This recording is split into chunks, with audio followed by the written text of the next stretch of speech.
So I opted to have any cavities I had drilled without Novocaine. It's not because I was a tough little kid, although that definitely toughened me up. It was because I hated having syringes in my mouth. I might have even bitten a dentist or two or three.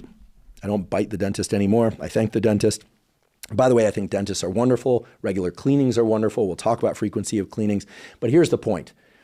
If you are somebody who enjoys getting your teeth drilled, well, then I don't know what to say. But if you're like most people out there with proper wiring of your neurology, well, then you don't like getting your teeth drilled, and you can avoid it in many cases by remineralizing that enamel layer of your teeth.